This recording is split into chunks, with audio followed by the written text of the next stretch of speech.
जितने लोग बैकलॉग के साथ आए हैं वो जरा बता दें, कितने लोग बैकलॉग के साथ हैं? यस सर, बैकलॉग है, बैकलॉग है 2-3 चैप्टर का, बी 4-5 चैप्टर का backlog. No backlog, no backlog, जल्दी से बता दो, 30 सेकंड। ठीक है, अभी से 3.5 महीने 12th के लिए बहुत आराम से उतना ही कंटेंट उसी लेवल पे ले जाके आपको पढ़ाएंगे, लेकिन थोड़ा सा सेग्रीगेट करते हुए और पढ़ाएंगे, थोड़ा सा सिस्टमैटिक ऐसा रखेंगे, सीक्वेंस में इस तरीके से रखेंगे, एकदम सिस्टमैटिक और सीक्वेंस वाइज आपको कराएंगे चीजें, ताकि सेग्रीगेट करके कराएंगे, ताकि बाद में उसको आप अच्छे से समेट सको। मैंने कुछ प्लान सोचे हुए 12th में जो मैं अप्लाई करूंगा, 11th में जैसा करा है उससे और बेहतर तरीके से और ज्यादा सीक्वेंस में आपको मैं 12th कराऊंगा। जिस तरीके से 11th में चीजें मैंने सीक्वेंस में कराई है, जे एडवांस सेग्रीगेट करके आपको क्लास में कराया है, मिक्स करके नहीं कराया कि ये पूरा मिक्स कर दिया सवाल, ताकि आप चीजें बाद में समेट पाओ, आप चीजें बाद में रिवाइज कर पाओ। तो 12th में और ज्यादा सेग्रीगेट करके मैं आपको पढ़ाऊंगा। कैसे सेग्रीगेट करूंगा मैं आपको बता दूंगा, मैंने कुछ 2-3 प्लान बना है बहुत जोर, जिससे आपको 12th बहुत अच्छे से पहला लेयर क्लियर हो जाएगा, जो एकदम नीट रिलेवेंट और एनसीईआरटी लेवल पे है। एनसीईआरटी का हर एक लाइन बाय लाइन मैं क्लास में करा दूंगा। ज्यादा जरूरी कौन है, जे एडवांस और एनसीईआरटी? बताओ।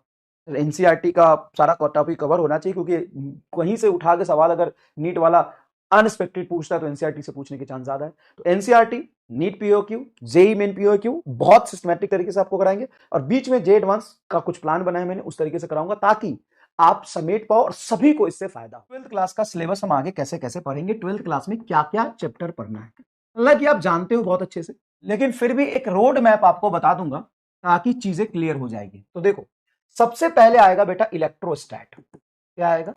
इलेक्ट्रोस्टैट। इलेक्ट्रोस्टैटिक्स में 2 पार्ट होते हैं, electric charge and electric potential. Electric charge and electric potential, electric potential and capacitance.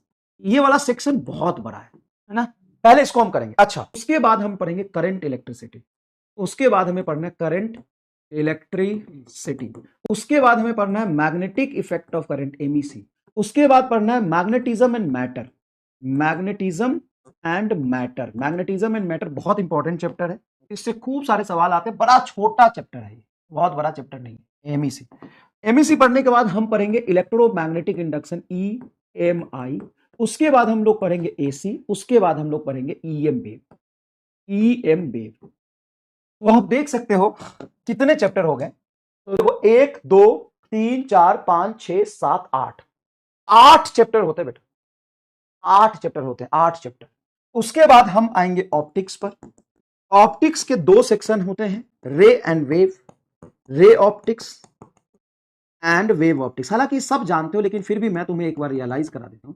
उसके बाद है मॉडर्न, मॉडर्न में आता है photo electric effect, dual nature, dual nature, और एक होता है उसके बाद एटम, और उसके बाद होता है बेटा nuclei, modern physics and semiconductor. Semiconductor, semiconductor में ट्रांजिस्टर हट जाने से ये बड़ा छोटा हो गया है, इसमें सिर्फ गेट एंड डायोड पढ़ना होता है, गेट एंड डायोड के टाइप।